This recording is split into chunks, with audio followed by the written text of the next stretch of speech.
زي ما كل سنة كنا بنرجاك، المرة دي انت رجعت. وايامكم انتوا سعيده الخلاني جيكم من بوادي بعيده الشوق.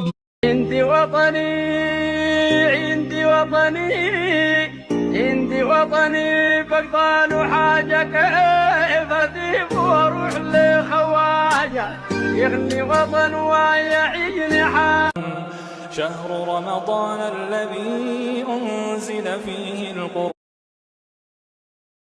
والمزامير سكان الحي والجيران بيقوموا من النوم لتجهيز السحور.